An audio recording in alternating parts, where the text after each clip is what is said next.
where these people at? Something, and you ought to be a light in the line that says, while we're standing here in line, while we're waiting, let me tell you what Pastor preached today. You have a captive audience. Something different ought to be with you because you got up and came to church.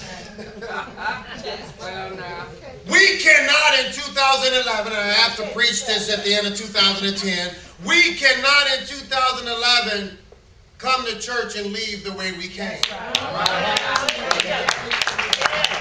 going to tell you something right now. Even if you wanted to, God's going to do so many awesome things you won't be able to. I'm telling you right now, I'm telling you, as God is my witness, that you will get pulled over for drunk driving. The Holy Ghost is going to fall. I can't talk about any other church. All I can talk about New Tech. Starting next Sunday morning, the Holy Ghost is going to fall so thick that we're going to stumble up out of here.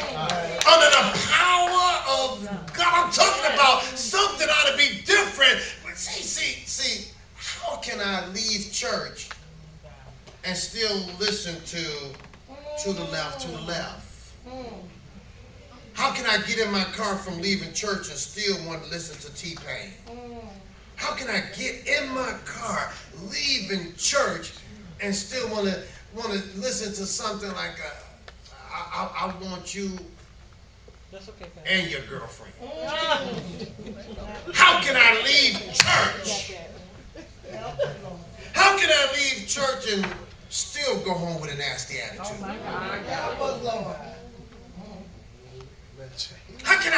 How is it that I say I got the Holy Ghost, that God is living with me, in me, and yet I cannot muster up a smile during worship service? That I sit there with my head down and I'm looking, I'm too important to preach.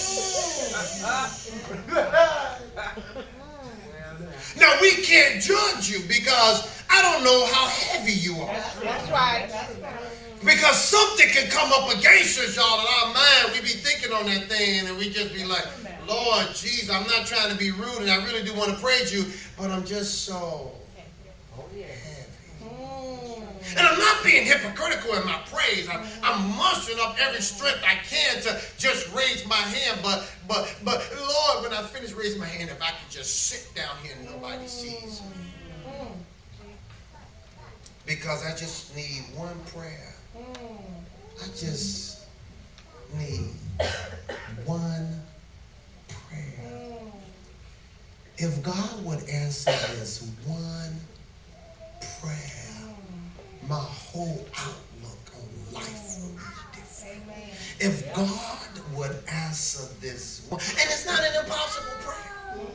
I'm not praying for somebody else's wife. I'm not praying that you have someone else's husband. I'm not praying. I'm praying that it's lining up with Scripture. I want my husband saved. That's all. What's wrong with that prayer? I want a great relationship with my wife. What's wrong with that prayer? I want me and my kids to be right. What's wrong with that prayer? I want to be able to tithe. What's wrong with that prayer? I'm tired, Lord, having food on Monday, Tuesday, but none Wednesday, Thursday, Friday. I want to be right. I want to do right. I'm trying to listen to you, but Lord, please, what's taking you so long to answer one prayer? Coming to church, I'm working. I'm on my post. The Bible said he was doing his lot. He was light. How can I light everybody else's incense and mine don't burn?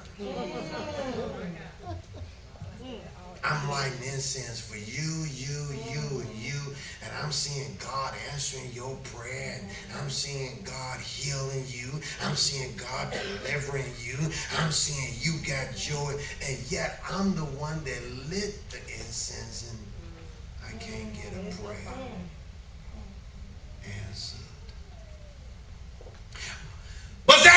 kept going, and it was ironic to me, if you will, that Zachariah's name means that God is in memory of me.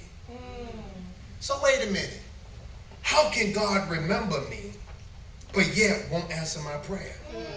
Then if you're going to remember me, if you're not going to answer my prayer, then Lord, don't waste the time to remember me. Okay, but see, this even more confused this preacher. It doesn't take much to confuse me, but this even confused me more. That Zachariah was from the priestly tribe. His wife, Elizabeth, was from the priestly tribe. That they have been in church. They were doing everything right. If you read verses 1 through 7, it tells you they were up under the commandments of God. They did everything right. They thought right. They passed gas right. They put on their deodorant right. They brushed their teeth. They did everything right. How is it that I can do everything right in the house of God and one prayer? One thing that I've desired of the Lord. Just one thing. Okay, thank you for the car. I appreciate it. Thank you for the house. I appreciate it. Thank you for the job. But when is my husband going to get saved? When am I going to get a husband? Oh, I ain't talking to nobody else big time. Why can't he find a good wife in the church? When my child going to be right?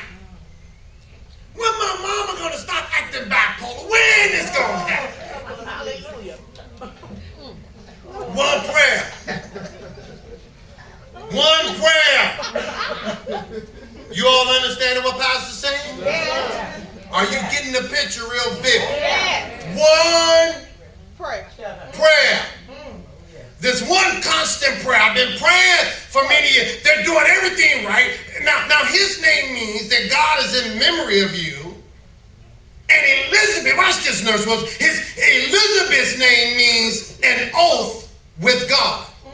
So how can God remember me? I'm married to an oath with God, and yet my prayer still go unanswered.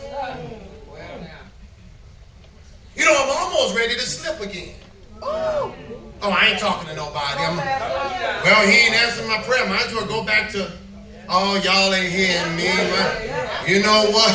At least I was happy. You know, let me go back to, let me turn over here. Let me go back to doing some stuff. Let me go back to visiting some places. Let me go back to calling some people. Let me, friends with benefits. Trying to live right and nothing going on, so let me go back to my beneficial friends. That's right. You know, the one that sit on the pew with me. The one that's in the same ministry that I am my friends with.